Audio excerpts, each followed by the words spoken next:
Hello and welcome to another Magic Duels Origins deck tag.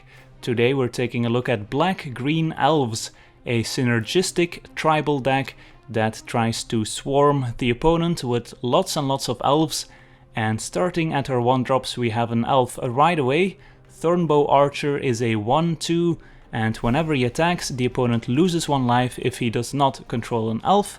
So not a terrible 1-drop here, holds the fort against 1/1 creatures, and he's mainly here to enable our elf synergies, so our 2-drops can have an elf in play right away, as we'll see in just a bit. Our next 1-drop here is a removal spell in Bone Splinters, and as an additional cost to cast Bone Splinter we have to sacrifice a creature, which is the bad part, but the good part is that we get to destroy any target creature at sorcery speed, that is. So we have a lot of token generation in this deck, we have a lot of elves that aren't as important as some other elves, so we do get to sacrifice one of those less useful creatures in order to take down something large that we otherwise couldn't really handle. So it's not a card we're excited to play, but it's a necessary evil to deal with cards we otherwise couldn't. Next up are the 2-drops, where we have Elvish Visionary. She's back and with a vengeance, because now she finally has a tribal home. So 2 mana for 1/1, and when she enters the battlefield we get to draw a card, so an excellent card in the elf deck as she enables elf synergies and doesn't lose us any card advantage. Next up is Dwinnen's Elite, which is a main reason why the 1-drop elf is so important, because when Dwinnen's Elite enters the battlefield, if we control another elf, we get to put a 1/1 green elf warrior creature token onto the battlefield, so very important to have that 1-drop into 2-drop start, because it's a pretty explosive start that can lead to quick wins, so having that 1-drop is very important. And of course in a later game you can still just play her when you have some other 2 or 3 drops in play and still get the elf warrior token, which is a good target to sacrifice with Bone Splinters if we need to take care of something large. Our final 2-drop here is another removal spell, and it's Reeve Soul, another sorcery speed removal spell, but it's the best one we got. It says destroy target creature with power 3 or less, which does take care of most 1, 2 and 3 drops in the game. So a pretty decent removal spell here at a pretty low cost, which is the most important part, since we want to spend our mana casting creatures and not waste too much mana on casting removal spells. Our first 3-drop is a Deadbridge Shaman, a 3/1, and whenever Deadbridge Shaman dies, target opponent discards a card.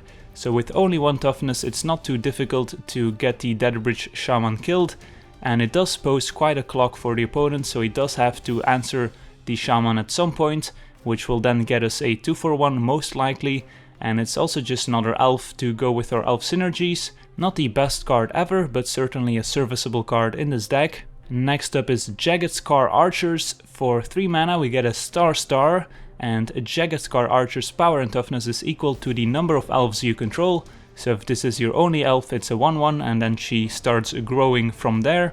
And if you tap the archers you can deal damage equal to its power to target creature with flying, which there aren't too many of but can certainly come up, so it's nice to have that option. The double green casting cost can be somewhat prohibitive, but that's also why we have more forests than swamps in this deck.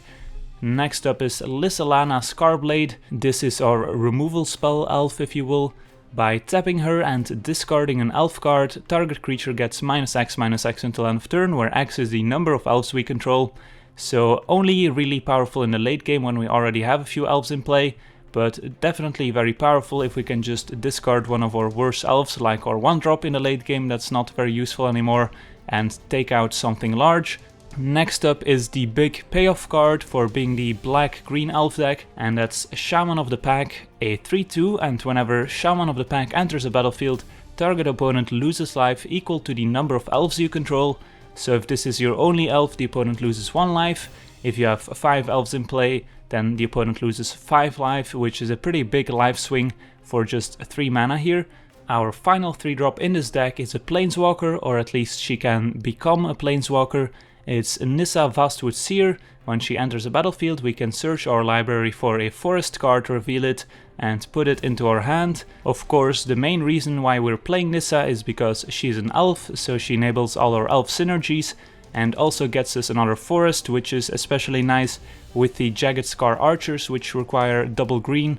So if we have only single green, we can play Nissa and then get the double green for the archers. And whenever land enters the battlefield under our control, if we control 7 or more lands, we get to flip Nissa. She becomes a Nissa Sage Animist, which has a lot of fancy abilities to give us card advantage, to make a 4/4 token, and her ultimate will probably win us the game.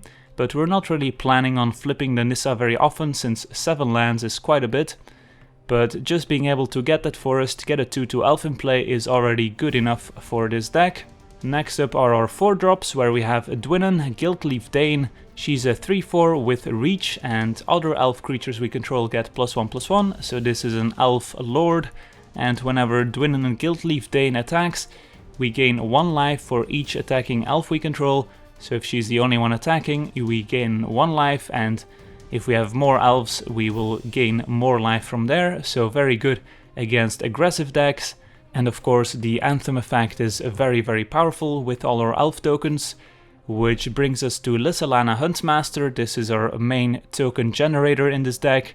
Whenever we play an elf spell, we can put a 1/1 green elf warrior creature token into play, and it's also just a 3/3 for 4 mana, which is not terrible. We do want to play the Huntmaster as soon as possible, so our future elf creatures generate another elf token. And finally, our only 5-drop in this deck is Gilt-leaf Winnower. It's a 4/3 with Menace, so can't be blocked except by 2 or more creatures. And more importantly, when the Winnower enters a battlefield, we get to destroy target non-elf creature whose power and toughness are not equal, so this can kill a lot of stuff. Most creatures, however, will still have the same power and toughness, but it's still nice to have the potential of a nice 2-for-1. Then finally the mana base.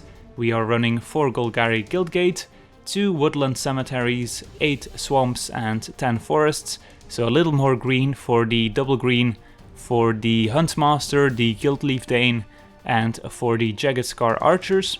So that's the deck. I wanna thank you for watching, I hope you enjoyed, and as always, have a nice day.